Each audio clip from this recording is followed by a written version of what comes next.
Hello everyone, welcome to channel learn with ease. आज हम करेंगे journal entries and this is part 24। आज के लेसन में हम D K Goyal class 11 accounts के चैप्टर 9 जर्नल एंट्रीज की प्रैक्टिकल प्रॉब्लम नंबर 29 एंड 30 को सॉल्व करेंगे। ये दोनों ही क्वेश्चंस डिफरेंट हैं, तो फ्रेंड्स एंड तक देखना ताकि आपको ये क्वेश्चंस बहुत अच्छे से समझ में आए। तो शुरू करते हैं आज का लेसन। ये है क्वेश्चन नंबर 29। यहाँ पर आपको नरेशंस दी हुई है या इनकम्प्लीट जर्नल एंट्रीज दी हुई है जिनको आपको कंप्लीट करना है नरेशंस को पढ़ करके। तो फर्स्ट ट्रांजैक्शन है इस तरह से, जर्नल एंट्री है यहाँ पर, goods of the list price of ₹5,000 sold at 10% trade discount and 2% cash discount. यहाँ पर आपने कुछ सामान है जो कि बेचा है 10% ट्रेड डिस्काउंट पर और 2% कैश डिस्काउंट पर। तो पहले कैलकुलेशन को समझो। लिस्ट प्राइस है 5,000 दी हुई, तो लेस 10% ट्रेड डिस्काउंट करेंगे तो यहाँ पर आ जाएगा 10/100 मल्टीप्लाइड बाई 5,000, 500 रुपए का। तो 4,500 का यहाँ पर आपकी क्या हो गई, सेल। सोल्ड लिखा है मतलब आपने सेल की है, तो सेल को हम बुक करेंगे 4,500 से। उसके बाद आपने कैश डिस्काउंट दिया है 2%, तो यहाँ पर 2/100 मल्टीप्लाइड बाई 4,500, 90 रुपीज का कैश डिस्काउंट हो गया। मतलब आपको पेमेंट आ रही है 4410 की, मतलब 4,410 की। यहाँ पर बैंक का कुछ नहीं लिखा हुआ, इट मीन्स आपको कैश में पेमेंट आ रही है। तो जब बिजनेस में कैश आ रहा है तो हम उसको डेबिट करेंगे, कैश अकाउंट डेबिट हो जाएगा 4,410 से। और आपने डिस्काउंट दिया है मतलब खर्चा हो गया है, इसलिए डिस्काउंट अलाउड अकाउंट आपका डेबिट होगा 90 से और सेल आपकी बुक होगी 4,500 रुपीज से क्रेडिट होकर के। इस तरह से ये आपकी एंट्री कंप्लीट हो जाएगी नरेशन के साथ।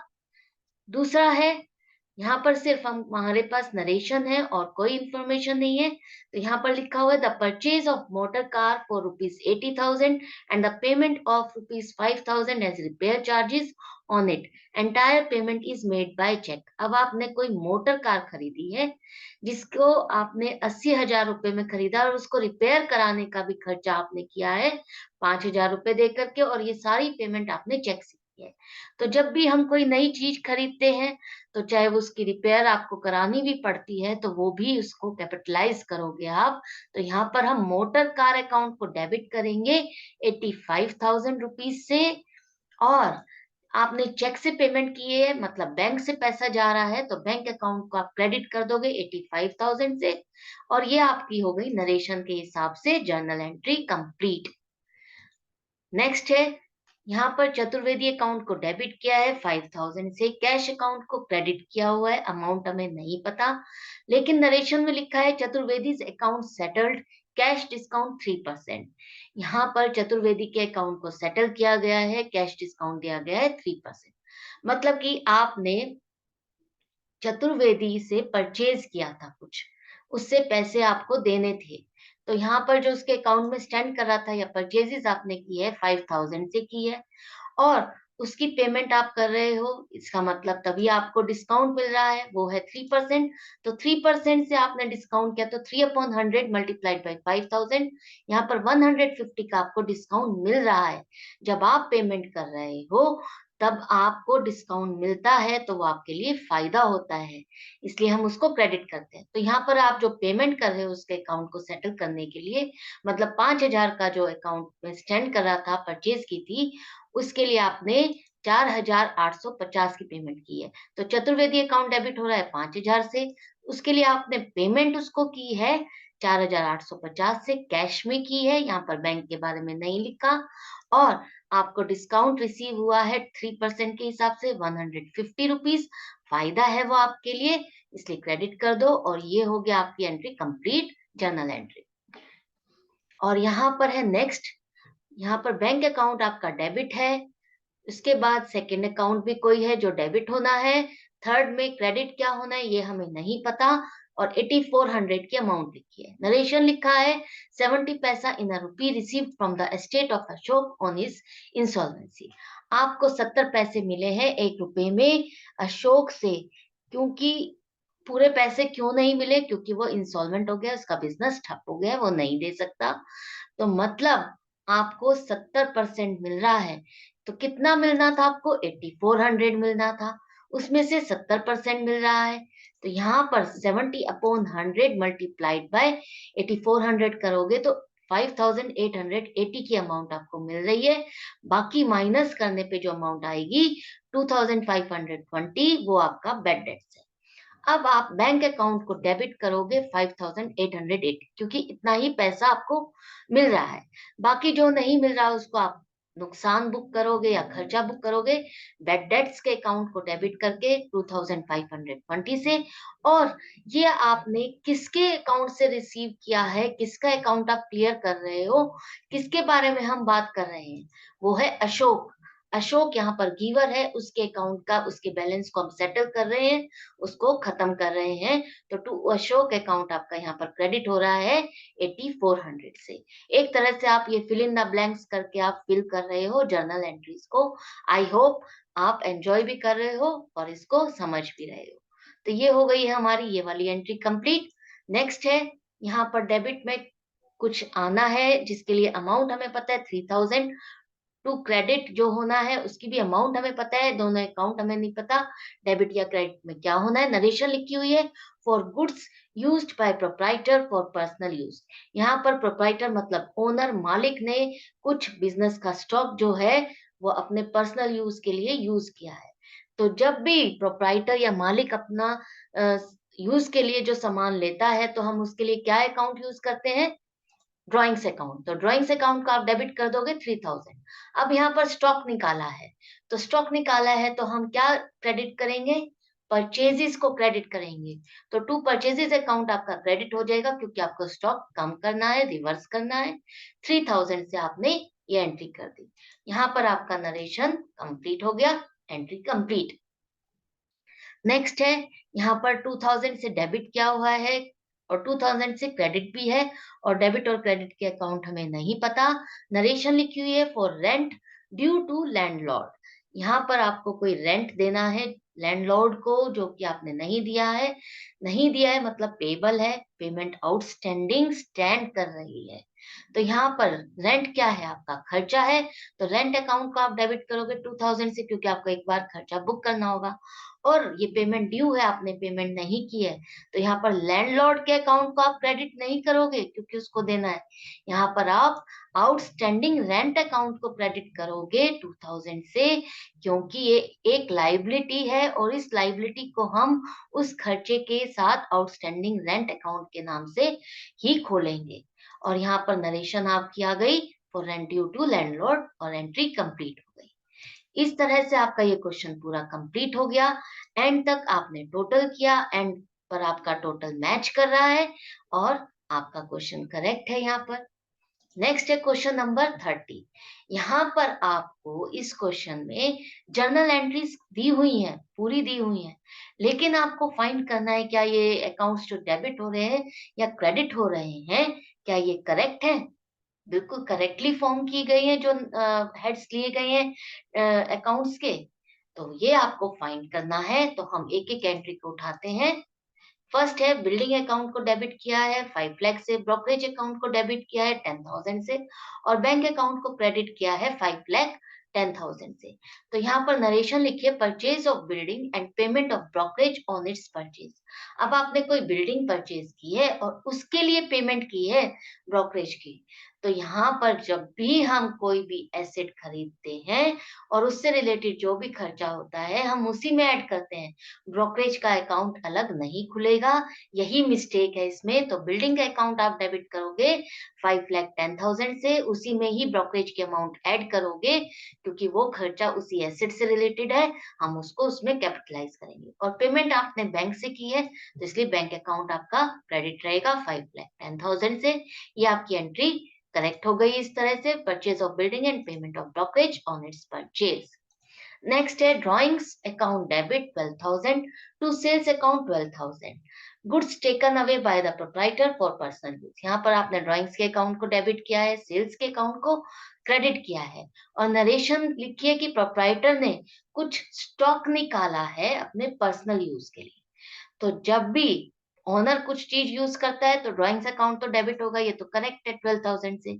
लेकिन जब स्टॉक निकालते हैं, स्टॉक यूज करता है प्रोप्राइटर, तो हम उसके लिए परचेजेस अकाउंट को क्रेडिट करते हैं, क्योंकि हमारा यहाँ पर मकसद सेल्स को करना नहीं है, अननेसेसरीली अपनी सेल्स को ज्यादा शो नहीं करना कि हमारे को प्रॉफिट ही गलत शो हो।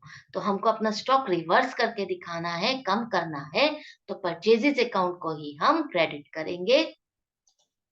और इस तरह से आपकी narration goods taken away by the proprietor for personal use के साथ आपकी एंट्री कंप्लीट और करेक्ट हो गई है। नेक्स्ट है filing cabinet account debit 4,000, electric fan account debit 2,500 to cash account 6,500। Purchase of filing cabinet and electric fan. यहाँ पर आपने फाइलिंग कैबिनेट और इलेक्ट्रिक फैन को खरीदा है और उसकी पेमेंट आपने कैश में की है। ठीक है, अब यहाँ पर क्या रॉन्ग है? अगर आपने फाइलिंग कैबिनेट खरीदा है तो उसका अकाउंट अलग से नहीं खोलोगे।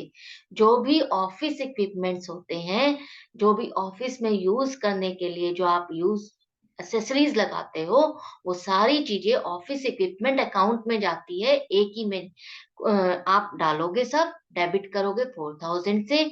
और इलेक्ट्रिक फैन आपका इलेक्ट्रिक फैन से नहीं खुलेगा, फिक्सचर से अकाउंट खुलेगा, डेबिट होगा 2,500। फिक्सचर्स क्या होते हैं?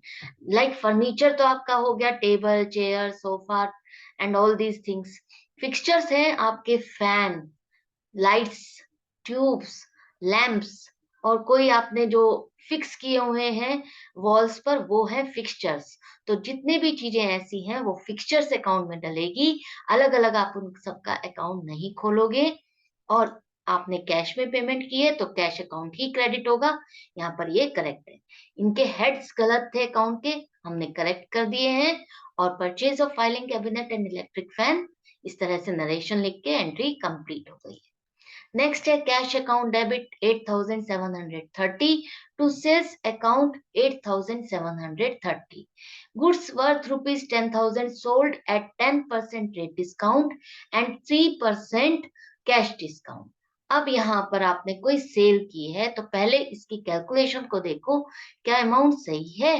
लिस्ट प्राइस है 10,000 लेस 10% रेट डिस्काउंट, तो 10/100 मल्टीप्लाइड बाई 10,000, 1,000 रुपीज का आपने ट्रेड डिस्काउंट दिया है, तो 9,000 आपकी सेल बुक होनी चाहिए 9,000 से, लेकिन यहाँ पर कितने से बुक है? 8,730। एक मिस्टेक तो ये हो गई, इसको आपको करेक्ट करना है। दूसरा, उसको आपने कैश डिस्काउंट दिया है 3% का, तो आपको कैश में पेमेंट आ रही है तो आपने 3% का दिया है, तो 3/100 मल्टीप्लाइड बाई 9,000, तो यहाँ पर जो डिस्काउंट आ रहा है 270, वह आप दे रहे हो, उसको आपको बुक करना है। हम ट्रेड डिस्काउंट को अपनी बुक्स में बुक नहीं करते, लेकिन जो कैश डिस्काउंट होता है उसे हम अपनी बुक्स में जरूर से बुक करते हैं। अब आपने सेल किया तो यहाँ पर डिस्काउंट अलाउड के अकाउंट में यहाँ पर शो होगा, तो आपकी एंट्री आएगी इस तरह से। कैश अकाउंट को आप डेबिट करोगे 8,730 से, जो कि करेक्ट है क्योंकि इतना ही पैसा आपको मिल रहा है। जो नहीं मिल रहा उसको आपका खर्चा है, वो डिस्काउंट आपने दिया है उसको, इसलिए आप डेबिट करोगे 270 से। और सेल्स आपकी 9,000 से बुक होगी आफ्टर द ट्रेड डिस्काउंट। उसके बाद आपने जो भी किया, उसको डिस्काउंट दिया या कैश मिला, वो आपकी मर्जी है, लेकिन आपने सेल तो 9,000 की है ना, तो इसीलिए सेल्स आपकी 9,000 से ही बुक होगी। और नरेशन हो जाएगी goods worth rupees 10,000 sold at 10% rate discount and 3% cash discount, जो कि मैच कर रही है और आपकी एंट्री कंप्लीट और करेक्ट हो गई है। नेक्स्ट है बैंक अकाउंट डेबिट 10,000 है टू नरेश अकाउंट 10,000।